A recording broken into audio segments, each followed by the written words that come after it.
خاله ستړی مه سه خیر سال دې ښایسته سال ښه یې جوړه په خیر یې ښه څنګه راغلی زه خو ډېر خپلې مجبورۍ سره راغلی یم خیر خیر څنګه مجبورې چې زما داسې ګل میاړه و چې په ټول ملک کې نه و او دی دته الله پاک موت ورکړي نو زه ډېرې خوارې په ما باندې تېرې شولې او زه د هغه خوارۍ نه راوغورځېدم ما چې سوچ وکړي چې هېڅ کې دې ښه پیدا نشته نو راسه دې شوق ته ولاړه شه کوم شوق او خپل شوق وکړه یو کیسټ میسټ ډک کړی یو واده ماده ته تللی یو شادي ته تللی ښه نو زما زړه ډېر د ارمانه ډک دی زه د ارمانه څه اوس دا غزله وایم د باڼو غشې مې پر زړه باندې خوړلې دي او ډېر مې ژړلې دي جانانه دا دی اوس به خاله دا غزل تاسو ته ووایي او تاسې به یې واورئ تاسې به ډېر په خوشحاله شئ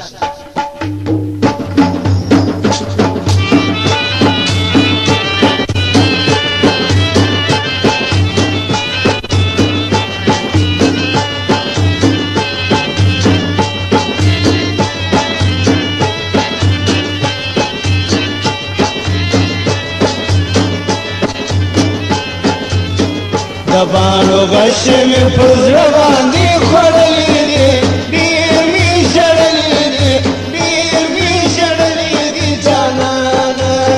د باڼو غشې مې پر زړه باندې خوړلې دي ډېر مې ژړلې دي ډېر مې ژړلې دي جانانه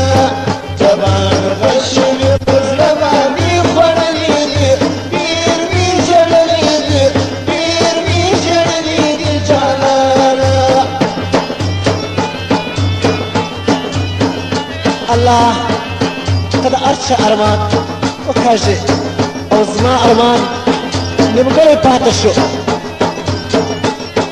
پر ما ډېرې خوارۍ او ډېرې دغه کې تېرې شولې خدایه ما ته په هغه جان ثوابونه راکړې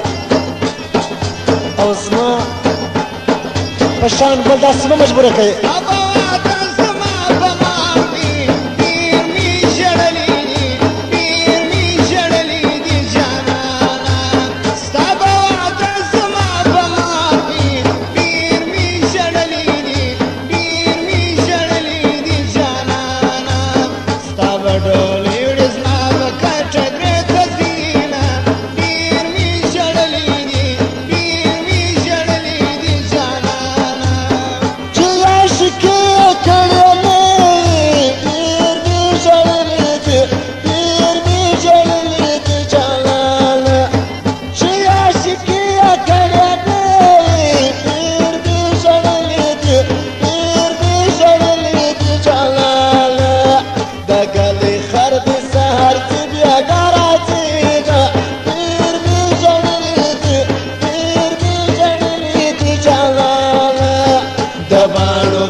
کوي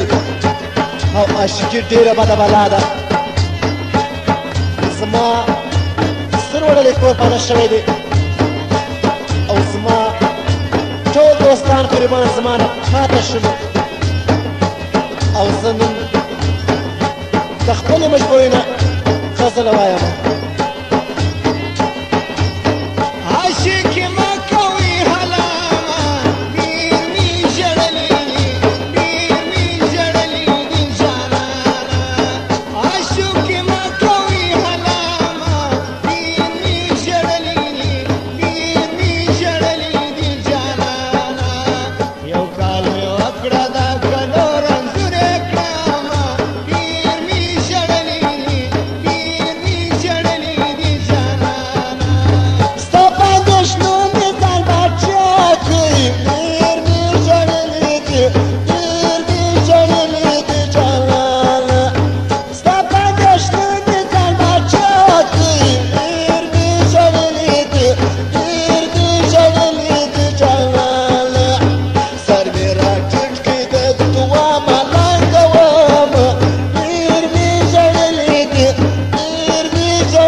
ته ما سره بد کړي وي خدایه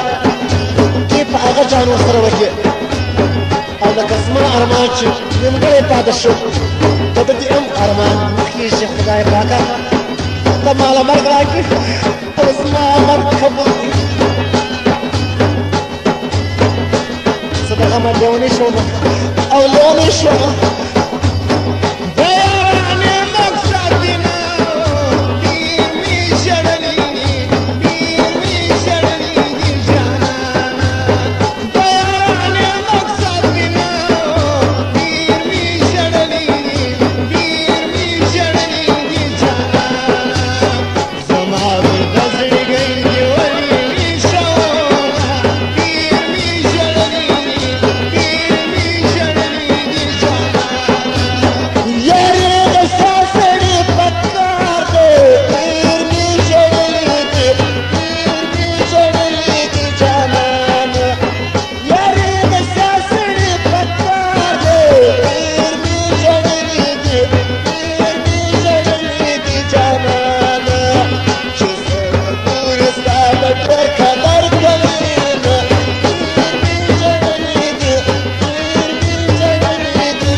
د میړه ټول جایداد ختم شو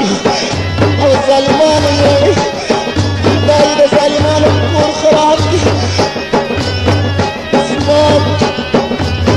زما جایداد هېچ هغه نه و نن زه په روډو کې پلاسټیکان ټوله پلاسټیکان